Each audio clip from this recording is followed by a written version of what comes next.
Assalamu alaikum rahmatullahi wa barakatuh, and welcome to the final convert conundrum for this particular Ramadan. MashaAllah. Assalamu alaikum, brother Jordan. Good to see you again. Wa alaikum salam. Good to see you, brother. How's it been with you? We're in the 25th night, maybe Laylatul Qadr. What I'm seeing here is it's very tranquil, very nice, mashallah. We'll have to wait and see when the sun rises to see if it's been the Laylatul Qadr. But how's it for you over there? Yeah, no, it's fine. Obviously, dealing with work, dealing with fasting, dealing with trying to get things in. Yeah, it's very different Ramadan to last year, as I keep saying, when we were locked down and so much time. And then all of a sudden this year, it's completely different. But I keep reminding myself that we get rewarded for challenges, don't we? And we've got to keep on. Right. So is your clientele back now with the tennis because do you know what? It's busier than ever because it's one of the only things people can do. It's outdoors and everything indoors is still shut. That only happens, I think, in the middle of May. They're going to start opening indoors. So at the moment, everyone is outdoors doing stuff. So that means for me, it's the worst time, but it is what it is. No, mashallah. Now, alhamdulillah. You know what? As we were saying. Others have been aware of the title before now, and the night of weakness. Okay, when is the night of weakness? And some may not have heard that phrase before, and it is actually a phrase that's new that I felt that we should address because we're hearing everything about Laylatul Qadr, the night of power. Tonight might be that night, as we've just mentioned, and I felt that as we're ending and coming out of Ramadan, we need to look at what actually takes place. On the eve of Eid, on the day of Eid and the night of Eid, how it affects us as Muslims, and more specifically, the challenges that we have as converts, or some converts have. Wa alaikum salam to all of you who are joining us, mashallah, tabarakallah. And what I've seen, and Jordan, you'll be able to share it with us as well. Basically, I remember when my first Ramadans, the first few Ramadans, and I saw the euphoria and you felt the atmosphere. You were puzzled, my sister. Yes, I can imagine. We were feeling that atmosphere and that anticipation of Ramadan ending. There was that excitement for Eid and going out and buying the clothes, the children's clothes. I saw everyone racing to get presents and even the Zakat al-Fitr. And I'll talk about how we used to deal with it in South London before as well. And then there was also that sort of sadness that Ramadan was going. So you had that, you felt that mixed emotion, and it was electric across the Muslim community. And then before long, you would start feeling that. But one of the things that I've seen that we don't address is that in detail, when it comes to that final night and it's Eid, that night of weakness kicks in. And what happens? We see people, brothers, sisters, reverting to behavior and actions that are impermissible, that are haram. You get individuals picking up habits that they only discarded because it was Ramadan. They didn't go into Ramadan looking to eschew, remove those sins that have become part and parcel of our lives. And so I thought, no, it's going to be the night of weakness, because what happens is that we focus on the night of power, tremendous night, mashallah, tabarakallah, in which all sins are forgiven. We know the surah, we know the malaika descend. We know all of the blessings concerning that, and we're seeking it out, okay? But equally, once that's passed, there's almost a seeking out of Eid, which is fine, but there's a seeking out for the wrong reasons among many communities. So I think, so if I hope that the title, I know you're clear on it, but does that resonate with you? Why we thought, let's talk about the night of weakness and what are the signs? Yeah, it does. I mean, I guess from our chat, what I gather from it is, I guess as Muslims, we kind of we give up certain things, and even the fasting. One thing I've noticed after Ramadan, suddenly I don't know if everyone else does it. It's probably bad. Is I start eating more, more for breakfast. It's almost like you've got this freedom again, haven't you? And I guess you're right. It just lead on to other things you might have given up. All of a sudden, I mean, to be honest, I personally, especially after last year's Ramadan, I managed to carry on many of the things from Ramadan and carry it through. And become better. I felt, inshallah, that happens this year. but I definitely see it amongst other Muslims, definitely, where you know, I won't mention what they do, but yeah, Ramadan comes and they go strict, and also the other thing is the masjids are so busy. Fajr's busy. The week after, you know, straight after Eid, Fajr is back to being two uncles, you know, Exactly. in the masjid, and it's such a shame. People just suddenly take a complete break. It's like you know, I've done enough now, Right. and it's a shame, isn't it, that it's not sort of carried on. And you see, you'll see amongst the young, before lockdown, then the Muslim areas would be packed, the streets would be teeming, and that was nice. There was a buzz there, everyone's happy, the ice cream parlors would be full and things like this. But it's the adopting or resumption of bad habits, and you've just come out of a month of a spiritual high. Your iman has been at a particular level. Now we have to look at certain things as well, because in this month we know we come in, we hear the shayateen are chained and everything like that. And I was reading from one of the students' new knowledge, the website that he's got. I want to share some of this so that we're quite clear in the month what's happening and the different views that are there concerning the shayateen being chained. Yes. Because some will say, well, okay, they're chained, so when evil is taking place, what is that? Some say it's from ourselves, which is true. It's from our desires. But this is what, if you don't mind me indulging. No, I'd be interested to hear that as well, because I've heard different things on this. Right. So Sheikh Taqiyuddin Ibrahim ibn Muflih, one of the scholars of the Salaf, he said, the shayateen are chained in Ramadan according to the apparent meaning of the hadith. It could also mean only the rebellious shayateen are chained, as Abu Hatim and other scholars declared. So he said, there's no evidence here for the total absence of evil. Rather, it is minimized due to the weakness of the shayateen. But then another said that, again, it's according to the rebellious shayateen, they're the main ones that are chained, but not everyone, not all of them are chained. So he says, and the chain is literal, and no need to change the apparent meaning, and we believe in that. But then it's asked, Imam Abul Abbas al-Qurtubi stated, if it is asked, how is it possible then that we see a lot of evil and sin take place in Ramadan? If the shayateen were in chains, there would not be any evil taking place. So he's saying, so if they're chained, so why are we seeing so much evil in Ramadan if they're chained? So he said the response is from numerous angles, and he provides three. The first, they are only restrained from those who fast in a manner where the conditions of the fast are preserved and the etiquette of the fast is adhered to. As for those who do not preserve their fast, then the shayateen are not restrained from them. The second position, if we were to concede that they are all chained, they are chained from all those who fast, that all the shayateen being chained does not necessitate, that sins or evil cannot take place.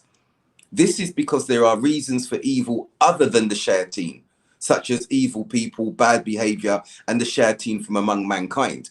So that's an interesting one there as well. And the third and final one he mentioned here, a position, that what is intended is that most of the shayateen and the rebellious ones are chained. Okay, so that's one of the main things he's saying. So and he said, and evil is invariably reduced in the month of Ramadan. There is less sin and evil when it's compared to other months. So that's interesting to say, okay, it could be just a rebellious shayateen that are chained. It could be said that they're still evil because amongst the shayateen, amongst men and amongst those who are inclined to evil. And that first position, that the shayateen are only chained from those who are adhering to the fast and preserving the fast. So these are fascinating. But what is clear, I think one thing that we cannot argue against, after Ramadan, the gates of the hellfire are opened and all the shayateen are let loose. And you can almost feel it. But because we're so caught up in celebration and focusing on Eid and things like that. So we're our most vulnerable, aren't we, almost? We are, but we don't. So as you said, you were able to maintain some of the good practices that you adopted in Ramadan, and many of us are, mashallah, tabarakallah. But how many of us let the guard down now? And like, right, okay, we finished fasting, switch off the spiritual tap. We pat ourselves on the back, the hugs that we get, won't be able to do that so much now on Eid, but the hugs we give each other, almost Mel, like, accept your fast. Yes, that's right, and everything. But then we go back to, and we don't need to mention the actions, but we go back to actions that are reprehensible, disliked, and even forbidden. And then we continue into that again. You've got the Ramadan Muslims that we know will only fast and pray in Ramadan, and then they stop praying when it comes out of Ramadan. And you've got to ask yourselves, well, okay, so that night of weakness starts the very first night of Eid. As you know, the night precedes the day. Yes. Okay, so that night, the weakness comes in. There's excitement there, but also let's flip the coin as well. Whilst there's excitement for those, and many of us and our children, because it's Eid, how many of us as converts have a feeling of dread because we know that it's going to be a day of keeping up appearances when we go to the mosque, and then when we've left the mosque and others have gone back to their families and everything, we are going home alone. We are going home to loneliness, silence, because we can't go amongst our non-Muslim families and be celebrating because they don't understand that. They won't feel the same festivities that we do. We can't go and gate crash the more traditional Muslim communities because they've got their families that they engage with. So we end up, by and large, trying to fill in the gaps by activities. Let's go to a restaurant here. Let's try and do something. Let's try and have fun. And it's in some of it is so staged in that keenness to be doing something, okay, that it ends up being an anticlimax for many converts.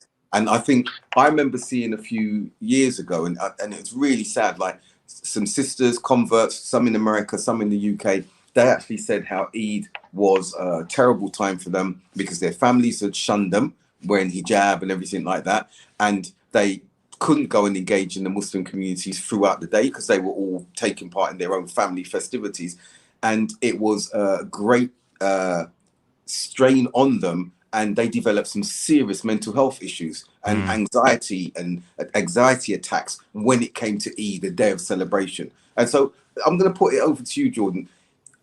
Anything what I've said to you resonate with you about Eid and in this way? 100%. I think Eid to me, like when people mention Eid, I don't really get that kind of joyous feeling of a celebration. You know, it's kind of it often marks it marks the end of Ramadan. And so you're kind of a bit, you know, you always feel, I mean, for me, I'm always anxious about Ramadan coming. And then when it leaves, I'm like, oh, I miss it. You know, I think Hamza describes it as a bad relative, you know, that they come, you're not sure. And then when they leave, you know, I quite miss them. But yeah, Eid is, I've always spent Eid on my own. And I know obviously the Eid prayers and things, and I go to the masjid. But in terms of what people do on Eid, I haven't got a clue. And I have brothers around me, but obviously they're all with their families. And so even Eid coming up, this year I'm thinking I should do something, you know, I should actually do something, but you know, everyone's with their families, and it definitely is something I want to put out there, you know, that if you know reverts or things like that, I think try and include them somehow in Eid, because that isolation feeling in Eid is quite a tough one, isn't it, for reverts? It is. And like you say, it's that day, if it is, you know, the day of weakness, like you're describing it, and then you've got reverts just sitting at home alone, not having that family sort of celebration. And yeah, like I said, I completely resonate. And like I said, Eid coming up to me, I don't get that, you know, tingly feeling that I see other people getting, because to me, it's just the end of Ramadan, and it's a day where I'll just be doing prayers and nothing else. And I commend you, Jordan, because that must be, you've been Muslim 6 years, okay, and that's what your Eid is, and yet you see the excitement around the Muslim world, okay. And even I'd say here, when I first came out to Saudi, and it was Eid with my family, I thought, right, go to the Corniche, out there, prayer packed and everything like that, everyone embracing themselves. But then I saw all the other communities themselves as well go off, because they're traditionally Muslim, okay. They went off, they were happy, they were doing their family thing, and I had my family with me, but we didn't have any extended family because we're Muslim communities, we're converts. So it's like, okay, what now? So in the Middle East as well, you see that it's very much closed family. That's it. So, alhamdulillah, what's happened is the expats here, they have what are called istirahas. They get together and have these gatherings and everything like that. Some go, some don't go. My family, mashallah, tabarakallah, is quite large. So we got into the habit of being just like the other families that were spending time together. We'd make sure we're doing activities in the house, going out, book out restaurants and things like this. And we'd have events on the roof and maybe water fights because it's nice and hot and everything like that. And I'd do activity, mini Olympics, we called it Baker Olympics for my children and stuff like that. So we started doing stuff like that because I felt, okay, the children need to feel that sense of Eid. But coming back to the UK context now, what we did in the Brixton community when I was chairman there, because we saw this happening, and I remember being there on some occasions and feeling thoroughly depressed. Yes, I was married, I had my children. It's like, is this it? We saw all the other families, Pakistani families, everyone else really getting into stuff. Yes, we dressed up and everything like that. But then there was that anticlimax. Okay, now we go back home. If we go to a restaurant, what else is there? And it was just like sort of went like a damp squib. So what we then did is I said, okay, we're going to make sure we arrange events for the community. So I want to share some of this with you, Jordan, and maybe it's something to think about with friends and everything like that. So for example, we arranged to rent a place in the last 5 nights of Ramadan in Chichester. Okay, and it had a massive place. It had tennis courts, badminton courts, basketball courts, swimming pools, jacuzzi, saunas. I think it's about a 9-bedroom. So what we did is I said, okay, 9 families, like sisters, would say, right, the brothers won't go down yet for those last few nights. We want to make sure it's secure. We took our families down there, okay? And then we said on the Eid day, those who paid, to be a particular, not to extortion, but there'd be a fee that they'd pay, and they'd come down and they'd have a buffet and they'd be able to take part in all of the activities there. And we did a timetable. So even you had husbands, right, and wives, like, right, the sauna was booked from 2 to 3 for this brother and his wife. Okay, so there was a rotation. The swimming pool was booked exclusively and it was blocked off. You couldn't see in and everything for the husband, his wife and his children. So that worked fantastically well. And then there'd be the dining areas and we had a billiard room where the brothers would be and the sisters if they wanted to rotate. So the food was cooked and it was amazing. That was a fantastic Eid where we had quite a lot come down. Those will come just for the day on Eid, but the families who wanted that longer experience to have their wives down and their children down the 5 days or whatever days leading up to Eid, they'd pay a little bit more. So that was one thing. Other events that we arranged in the community was to get coaches down to Brighton. We booked one of the hotels down there. We got a buffet spread so the sisters could come down, not just from the community, but we'd say we're hosting this. They would pay and come down a small amount. There'd be go-karting, there'd be events in Brighton on that particular day, like that. So we started doing this, Whipstade Animal Park, Safari Park, everything we were doing to say, right, there'd be a breakfast in the mosque in the morning. So we'd say, right, everyone's there, greetings. They said, right, now, maybe an hour and a half time, go and get yourselves ready. The buses are leaving at this time. And really made an effort. And these Eids were absolutely fantastic, Jordan. Everyone, the converts especially, felt we're doing something. We felt that unison, that unity with the wider community because we had things to do. And it was busy. I don't know if that, how would you find those sort of I think it's funny you say that because, you know, Issa Frimpong that passed away, may Allah give him Jannah. So before he passed away, we were meeting regularly and he said, we're going to arrange a day for Eid where we invite reverts, where we just hire a restaurant or things like that. And this is something that me and Raspect have kind of taken on as a legacy that we have to do. I mean, it's been hard in the, maybe we can have a chat offline. You obviously have experience in doing this, but with the COVID, it's been very hard to find a place where you can get, 50 people at the moment in and stuff like that. But that's definitely, so that highlights, he definitely saw the importance of that. And I think I would love that, the idea that you've done there. Was it just for reverts or was it a mixture or? No, we opened it up for everyone, but it's brilliant. We wanted to make sure that the converts, the reverts saw, look, we're doing something, and you can be a part of this. And we had, mashallah, we had more of the cultural Muslims join in, and they loved it. It's like you converts, you reverts really. I think we can't underestimate the importance of, you know, when someone's at home and everyone else is celebrating, particularly as a Muslim, the effect that can have. And I think there's two times of the year I find with reverts is Eid and Christmas. And obviously Christmas, they're not celebrating Christmas, but the problem is all their families are and all their friends are. So they're isolated. So I feel like as Muslims, we should be doing things on those days as a replacement, or and Eid's the same. You know, Eid. Can you imagine someone, you know, they've done Ramadan and then they're just, you know, sitting on their own wondering, wow, you know, everyone else is. So yeah, I think mashallah, the more we do of that, and I will speak offline because I think we're definitely me and Raspe are definitely adamant on doing that. And like I said, Isa, he was a revert himself. Yes, that's right. And so it was obviously coming from his experiences of spending Eid alone as well. And once you get into that mode of arranging these activities, you'll see that you'll get reverts from all over. And even what we had as well, which was amazing, some of the benefactors of the mosque who were Arab, and they supported us, they saw what we were trying to do. So literally, they would book out, I can't remember where this, somewhere in Surrey, they'd book out an entire gym, okay? They'd go to the individuals and say, look, we've got only women coming in. So I'm going to say, okay, they can have the gym for 3-4 hours exclusively.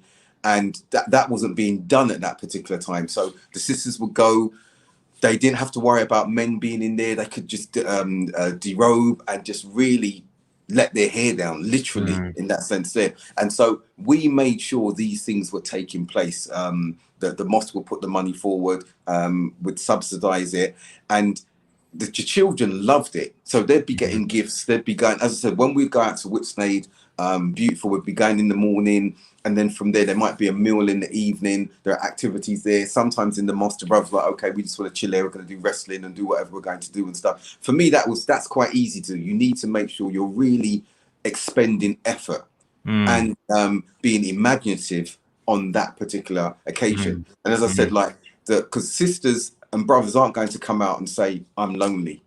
They're not going to do that. Exactly. Look at you grabbed me as being quite strong-minded. Yeah, well, you said you save face at the masjid, don't you? You just go along with it, and then you don't go, oh, I'm actually going home on my own now. You don't you don't do that. You don't want to spoil their Eid either, do you? You kind of, you know. You don't want them to feel obligated that we've got to do something with him. And then if they say that, you're not going to feel good because you're going to feel like you're the gooseberry. You're the one who's messing up their fun in that particular instance. Yeah, the third wheel. So that I think is something that others need to bear in mind as well. So instead of doing that, simply just have activities. Have those activities there. Someone's sitting in the corner. Look, come, we've got this going on. Just come along, join us and everything, and really open that up. You know, now I don't know what the was like there. Like we would, I remember one day we went to Richmond Park, and we got the buses there, and that was quite spontaneous. And we found a part of the park that was quite secluded, and watching the children just running wildly, and even the sisters were having sprinting races, and we were in the distance, and was like, I wouldn't like to race with those sisters. They look a lot faster than us. But the sisters, they were really, they were at a distance. They were enjoying themselves. We bought the food in. We bought hampers and everything like that. But everyone made a concerted effort, and it was a unified effort. And you found that some of the sisters who were lonely, some of the brothers who were, they would say afterwards, I really needed that. And it's like, we didn't know, sis. Like, no, I'm not going to mention, but I really needed this. This really helped and everything. And with this COVID environment that we're in at the moment now, I'm glad we're doing this now. Because that night of weakness is going to come in earlier. If tonight is Laylatul Qadr, which I'm sensing there's something special tonight, after this night, we're going to continue worshipping. It may be the 27th, it may be on the 29th, but that anticipation, that anxiety, the mental stress that will come in is starting already, because some are still going to be restricted by COVID. Some are going to be thinking it to themselves, what am I going to be doing? Some know that I'm most really going to weaken and slip into some habits, because that's the only way I can survive. That's my crutch. That's the only way I can survive. And I know it's something that's wrong. I know it's sinful, but that's the only thing that keeps me sane. And so can we condemn that individual? Because they haven't got any other alternative where they can continue to keep their iman up. They can continue to engage with Muslims or be hearing motivating spiritual reminders and everything like that. So they slip back into that element there, whether it's drinking alcohol, maybe smoking drugs, maybe something else that's illicit, because they see, I know this, and it's a distraction for me. Why did we used to drink before we were Muslim? Why did we take drugs before we were Muslim? Why did we do some of the things that we did? Why does society do what they're doing? And you see that, like, look at what happened with the tests in Liverpool. Look, some of them were crying that they could go back and rave, and they were saying this is the best time of my life and everything. Escapism, the need to be with people, okay, the need to feel that solidarity. This is the non-Muslims. And we know that with Eid, it's a period of gathering, it's a period of celebration. But if you know that you will not be able to engage with that, then the shayateen are right beside you, saying, do this, go into that. Okay, you've got some non-Muslim friends, you've got an ex-girlfriend, an ex-boyfriend who will take you out, or they might go to this nightclub or this wine bar, and you can just go and be with them and say, I'm not going to do anything, I just know that I need the company, because you've got nothing there for you amongst the Muslims that will keep you, that will attract you, that will invite you. So I hope everyone's understanding what a night of, and the night of weakness is not confined to one night. That night of weakness can be any given time, including in Ramadan. Did you find when you came into the Deen, Ramadan's always, I mean, I think when I first came in, I was almost, because obviously as a revert, you know, praying is something you think all Muslims do, and I don't ask people, and also a lot of these things, the practices you're doing, you just think all Muslims do it, and then you see Ramadan, and you realize that Muslims aren't doing it the rest of the year, and it's obviously a few, and then they suddenly are doing it, and then they don't again. It's a very bizarre. I've always been torn between sort of thinking, what are they doing? You know, Ramadan is an amazing opportunity for these. It's amazing that Ramadan pulls us all together, you know, because we're all different. We've all got different challenges. But I sort of view it now as Ramadan is this amazing way of hopefully capturing some of those people from that lifestyle, you know, away from the share team, and then bring them on. But like I say, it doesn't seem to work for everybody. No, that it is exactly as you said. It is for strengthening and bringing these individuals in. And when they feel that, like as we were new converts at one point, and we came in, it's like, wow, this is such an amazing month, and we want to strive to go through it. And as some of the particular viewers are saying, they feel almost sad that it's going. Yes, that is a natural feeling that we don't want it to go. Others are asking questions. Don't you mean the night of power? We're not talking about the night of power, Laylatul Qadr. That may be tonight. We're talking about what happens the night of weakness when this month goes, when we're going towards the Eid, and then everyone starts giving up what they were doing in Ramadan, and they start adopting old habits and start committing sins that they should have been having firm resolves to leave behind. Don't put those things on pause. You should be looking to remove those things. When we're saying to Allah that dua that Aisha radiallahu anha asked the Prophet sallallahu alaihi wasallam, what should I say when looking for Laylatul Qadr in the last 10 nights? And he said one thing, that dua, Allahumma innaka afuwan tuhibbul afwa fa'fu anni. Okay, oh Allah, you are afu, you love to forgive sins, so therefore forgive me. The understanding of that particular hadith is an erasing.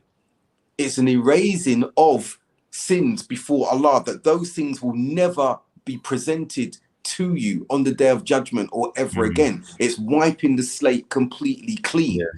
So the thing is that's why we're making that dua. It's not the other duas, Rabbik Furli, and these other duas like forgive me, but knowing that those sins are there that may still be presented privately when we have that standing with Allah subhanahu wa ta'ala to say, look at these sins that are forgiven. No, this dua is, there is no sin there. The slate was wiped completely clean by Allah accepting this dua, it's being said often in the last 10 nights. So if we're making those duas, how can we also have a resolve that as soon as Ramadan goes, the night of weakness comes and we embrace those sins and those habits that we were doing before Ramadan came? How does that balance? How does that equate? It doesn't make sense. So we need to really consider, well, okay, when I'm saying that dua, do I want the slate to be wiped clean? Am I sincere saying, Allah, please wipe this slate clean, or accept this one because I'm going to go back to it as soon as Ramadan has ended?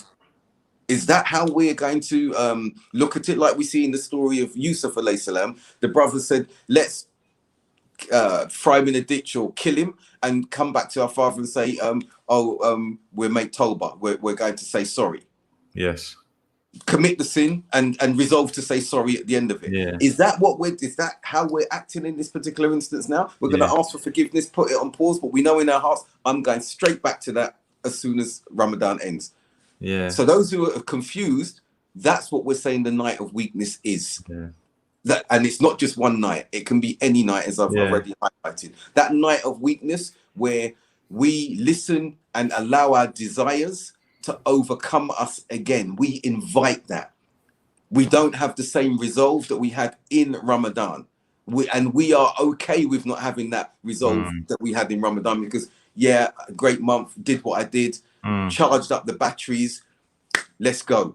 Let's dive back into the aspects of hedonism that we were once into before. And don't get me wrong, we may try to avoid it and slip into it, but at least we've had the resolve to try and avoid it. Yes. You know, I'm trying to think of it from the point of view. I mean, do you think it's a case where, because I often think Ramadan shouldn't be an extreme position, but I imagine if you're a Muslim who's doing whatever sins and not praying and stuff like that, Ramadan probably feels extreme, doesn't it? Right. And then when that extreme month ends, it's almost too much to, it's just, you haven't got those habits sort of ingrained. Yes. So I mean, what would you recommend for people? Is it to, I mean, I guess it's difficult because we don't know everyone's situation, but I guess it's trying your best, isn't it, to maybe pick a few. And I don't know, it's hard to know with this, because I think we mentioned a lot of points, but I wouldn't really know how to advise somebody on this. I think obviously talking about Eid and making sure that you're not isolated, I think that's a fantastic point. But what would you say about recommending people on that? I think, and I have to advise myself and me too. I think what we need to do is look at the little achievements that we made that we didn't find too difficult. Some may say, I'm going to continue fasting outside Ramadan. Others might find that really difficult. And many do. They can keep the Monday and Thursday fast, or the middle of the month fast, and kudos to them for that. May Allah bless you all. Others might say, okay, do you know what? I managed to establish the sunnahs before my prayers. I'm going to continue doing my sunnahs with my obligatory prayers. Others may say, I managed to pray on time. I didn't have to combine my prayers, because I was so busy. I found that time to do my 5 daily prayers. If we continue with these things here, that are obligatory upon us, the things that are obligatory upon us, those should continue. Those of us who were not praying our 5 daily prayers, who were not praying before Ramadan, those of us who were not going to Jummah, Jummah now, I don't know in the UK if we're allowed to go to Jummah, but if Jummah opens back up and it's safe, we know that for the male, it's obligatory to go to Jummah, and you can't miss more than 3. So start with the things that are obligatory upon us. Then start with those little things that we felt, I can do this, and move along with that.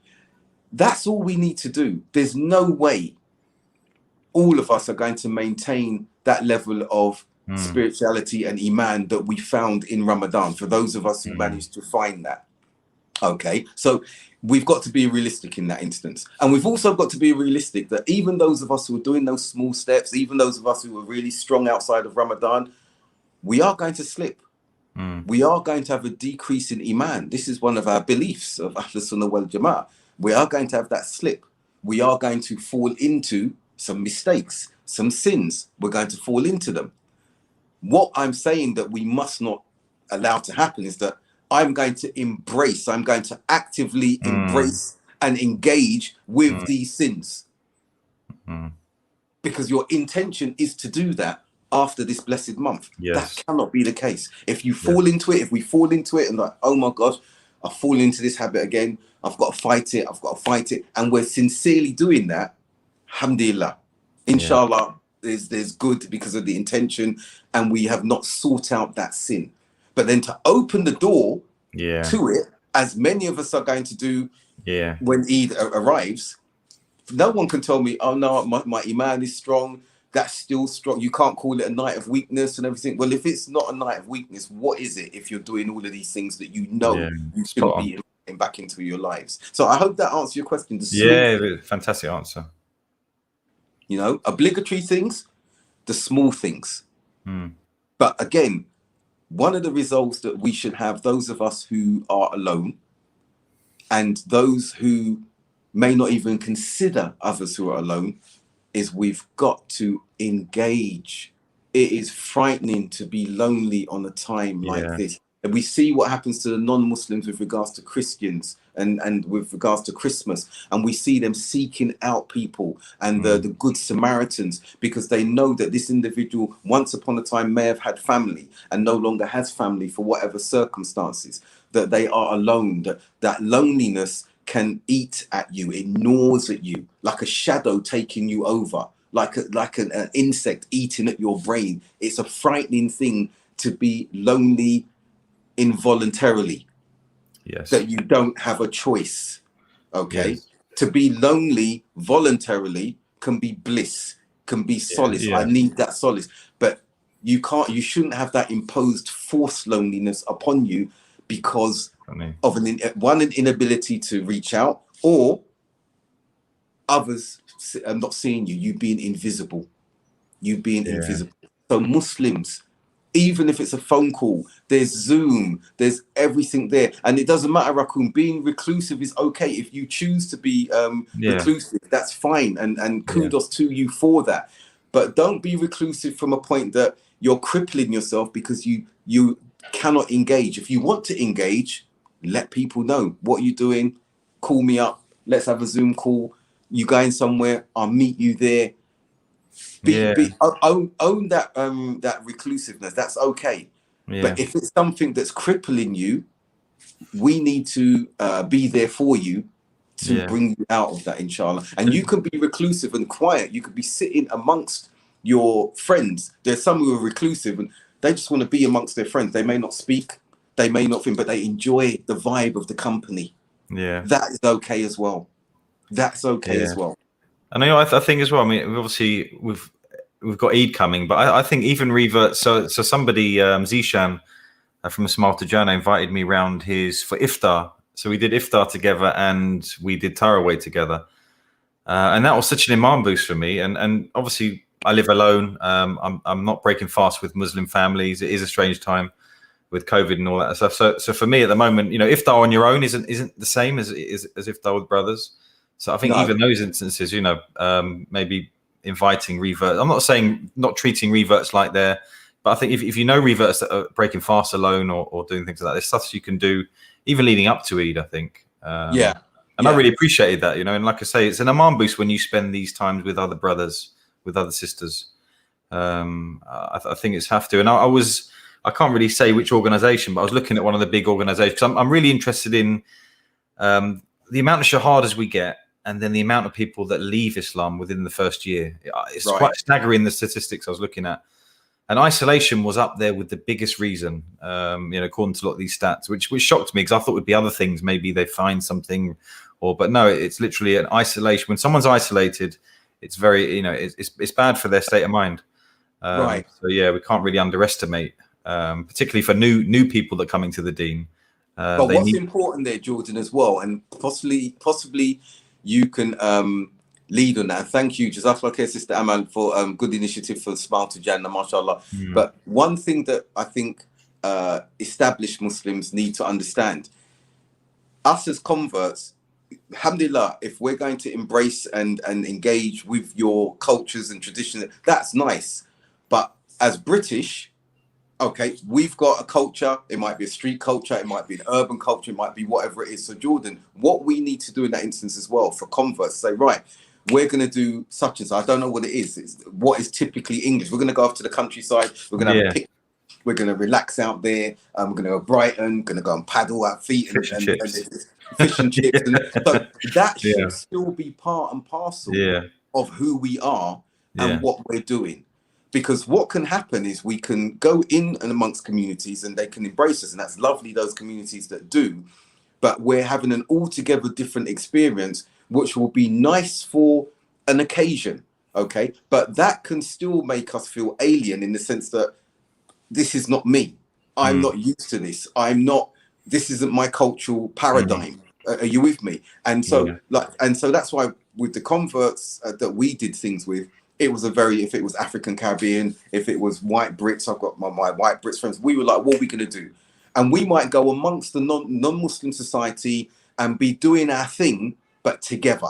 Like when I was in the UK the last time in 2015, that's the only time I did Eid there for the last 18 years. And I loved it because the Muslim presence shocked me. When in the 90s, the Muslim presence wasn't like it was now. This time they were out, we stopped in a park. The buses stopped, non-Muslims were watching and they came and engaged with us and everything. But then we went with my family, we met at Regent's Park, my sister-in-laws and everything. And then we went to Baker Street Pizza Hut. And because there were so many of us, we took over, I think, half of the restaurant.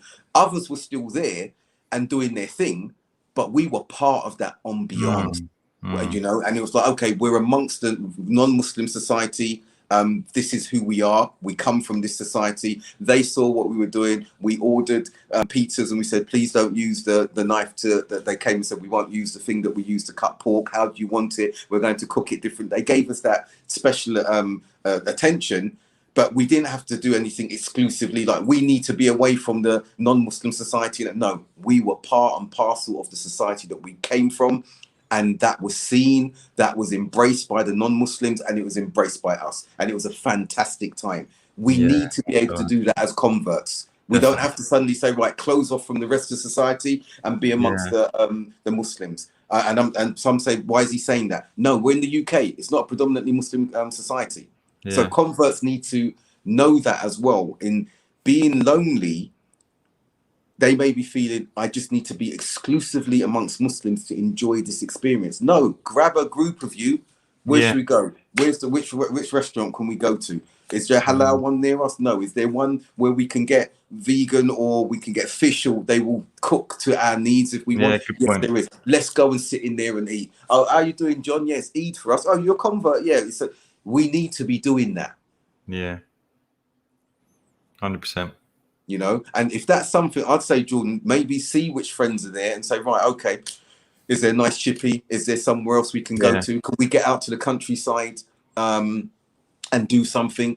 And people see, okay, who these white guys with beards and they're going to pray in the corner there and everything like that. And you say, how are you doing? They say, oh, they're Brits, they're converts, they're Muslims, but they're having a good time. They're okay being amongst us. Like when we used to go to Brighton, they saw, they're okay being amongst us. They're engaging and everything like that. And that was good dawah as well. Yeah, good point. You know? So I hope everyone's clear on that night of weakness because we have to prepare ourselves for it. The signs are there. As I said, those of us who are looking forward to Eid, look forward to Eid. But remember, there are some who are looking forward to that day, not looking forward to that day, are apprehensive about it, are anxious about it, are dreading it because they're going to be alone, because they're going to be isolated. Others are going to know I'm going to slip in because of that to sins and bad habits that were the only things that can satiate me at that time. And no one knows I'm doing these things.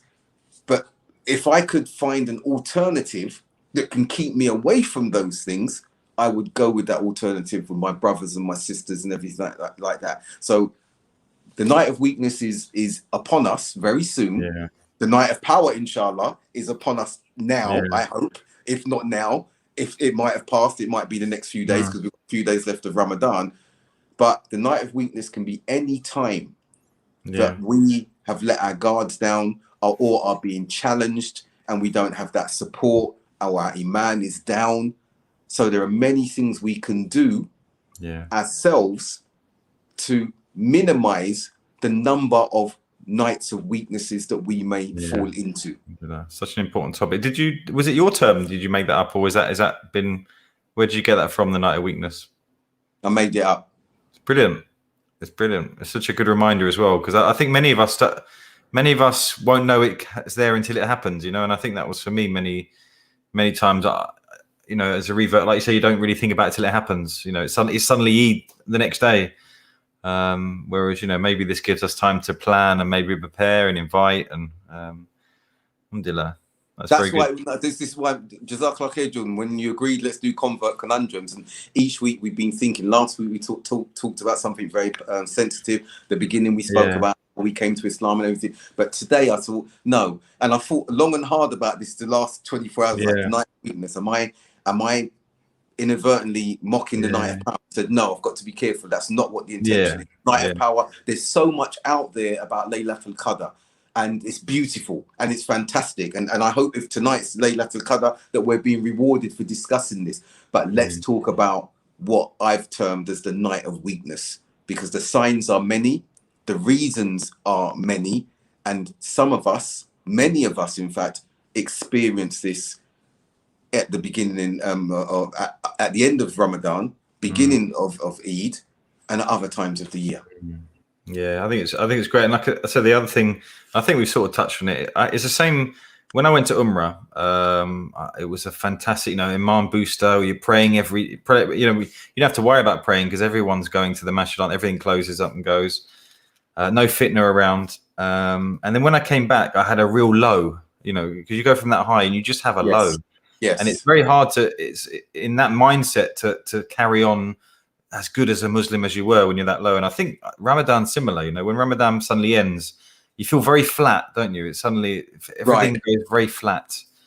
And I agree with you. I guess this all contributes to that kind of, you know, that challenge to when it's over is to keep and that's yourself. that's a good similitude that you gave, because I started advising brothers after that happened to me, when I went to Umrah and came back, and I was so depressed when I came back. I didn't know why. I was so depressed. Look, I know people who've come off the deen when they've come back because of like, why can't we feel that all the time? So you need to prepare them. Okay, you need to say this is going to happen.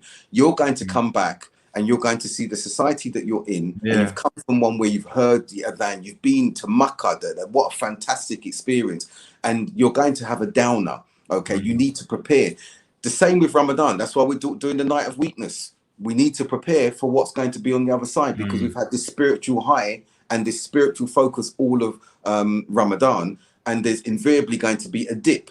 That's why, you know, I've mentioned in my PhD, I talk about that cognitive development framework, because I want individuals to understand we go through these stages, this overzealousness, this idealism, this dip where we're thinking, oh, things aren't as rose tinted as I thought they were. And then we become more aware and contextualize our practice of the religion. We need to share this with each other, because as you said, we've got people coming to the deen and coming off it. We've got established Muslims listening to non-Muslim intellectuals questioning their deen. And because they've seen the negative behavior of Muslims, and there's enough of that out there, they equate that to Islam.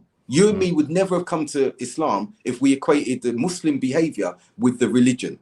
It was looking at the Quran, looking at the Sunnah, looking at the message of Tawheed and saying, this is the truth. Yes, the Muslims are all not on it. That's because of their weakness, but this is the truth. So we need to equip ourselves, remind ourselves, and prepare each other to say, look, these things happen. We've been through it. This is what it looks like. This is how you can help yourself. This is how we can help each other. Really important that you've given that similitude. And I think that we need to prepare for the other side of Ramadan. We need to prepare for that. What can we do to strengthen ourselves? And the question, how would you advise a shy Muslim? What would the advice be to shy? MashaAllah, the shyness is a good thing. Alhamdulillah. put yourself amongst individuals if you can, or show your presence amongst individuals and just be amongst them. They may detect that you're shy, you're quiet and everything, but they will carry you along with that ambiance, with that atmosphere there. And you'll enjoy that, okay? You'll enjoy that because they've included you. Don't pull away when you're being invited in. Don't pull away. Be a part of it. Go with that tide. Go with that wave of brotherhood, sisterhood, even if you're shy. That would be my advice to you. And you'll be carried by that current. And they will vibe off you, knowing that you're happy to be with them, even though you might be introverted, even though you might be shy.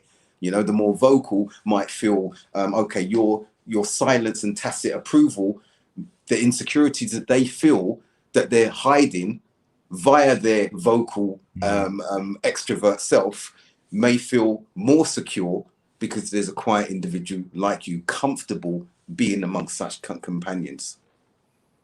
Yeah, spot on. I don't know. So, mashallah, Sister Shabnam has said here, as we're drawing to a conclusion, one of the most iman-boosting quotes I heard after Hajj, which has kept me going, alhamdulillah. You are Muslims, you are the best of people, and Allah loves you. Absolutely. And I would add to that, that as Muslims, Allah loves us, and Allah tests those who He loves. Yeah. Definitely. And that's one thing I always, when I'm advising reverts, is when you're coming into the deen, don't expect your life to just suddenly magically, you're going to get that job. You're going to get that, you know, you get challenged, you get tested. That's right. And we see in Surah Al-Ankabut where Allah tells us the Alif Lam Mim, the English rendition, do men think that upon saying they believe, they will not be tested? Yeah. Allah tested those before them to distinguish those who were true from those who were false. So we will have that. And when we exit Ramadan, the tests are going to be there. Imagine the shayateen unfettered now. And what do the shayateen do? The last surah of the Quran, there's the waswis, there's the whispering to the base desires, whispering to those things that you're like, oh yeah, this feels, I need to do this. No one will see me. I can do this. Yeah. It's only one thing it influencing you. Two, your soul is inclined to that. And you've got the whispering of the shayateen who they're champing at the bits. They're champing at the bits. Yeah, you went through a night of power. You went through these beautiful, blessed nights, praying and everything like that. We are going to be your nights of weakness. Yeah. SubhanAllah. Yeah. I think, alhamdulillah, Jordan, again, I think these shows have been amazing. Yeah, I think each week there's been some stuff that, you know, I don't really hear spoken about much at all. So mashallah, Jazakallah for bringing up topics that are probably a bit edgy for some, but have to be spoken about, you know. And I know you like to be a bit edgy as well, and I think it's important because we can often shy away from these things because there might not be, you know, popular opinion. But mashallah, particularly last week, I thought if you haven't seen last week's stream, go and watch it as well because mashallah, some stuff in there that we need to talk about. And what we can do, depending on your time, Jordan, depending on our brothers, Newcastle Fast, depending on our brothers and sisters and non-Muslim guests who are participating each week, if they want Conundrums to continue, whether it be weekly, bi-weekly, whatever, let them contact you on your channel, contact Newcastle Fast, and we're happy to continue. And bring it back by popular demand. Bring it back. That's what we will do, and we will continue. Well, people protesting outside Newcastle FM's. That's right. So, socially distanced, of course. But no, Jazakallah khair, Jordan. I want to say Jazakallah khair to the audience and thanks to guests that are here. Inshallah, from where I'm sitting, it feels like a very special night. All of them are special nights, and seek out the blessings in this night. When we finish here, thank you, Lala Rook. Good to see you as always. Seek out the blessings, call upon Allah, say that dua. If you don't know it, look it up, or you can find it on YouTube and listen to it being said. And yes, it is the last episode for now, my sister, unless, as Jordan said, you all want us back again, and we'd be happy to come back, inshallah. But yeah, let's tonight be a night of real focus now. Real focus, worship, even if you're tired. Jordan, I'm sure that you're tired at the moment now. Let's really exert that energy, because tonight is not going to come back, and every night is not going to come back. So let's seize the opportunity in this blessed month of Ramadan. We're still here. How many have not been afforded the opportunity to be here where we are now in this month, at this moment? How many of us know or have a guarantee, none of us, that we will be here in the forthcoming year to be to absorb this moment? So I'll end there. I'm going to get in and I've got my drinks and I've got my dates. Is I'm it going to get Fajr into time? Yeah. Yeah, Fajr Fajr time. comes in about 15 minutes. I can hear my sons and family are up, mashallah. And the rest of you have a blessed Ramadan. Have a really beautiful Eid. Jordan, I hope to speak to you before Eid, but if not, we should speak before Eid, because we're going to talk about some programs and ideas off the show, inshallah. But for everyone here who I don't see until maybe, or speak to until after Ramadan, have a blessed Ramadan. What's the rest of remains of it, have a blessed Eid, okay? And beware of the night of weakness. And there you can hear my alarm going in the background, right on cue. Take care, and I look forward to speaking to you all soon. Assalamu alaikum wa rahmatullah. Assalamu alaikum.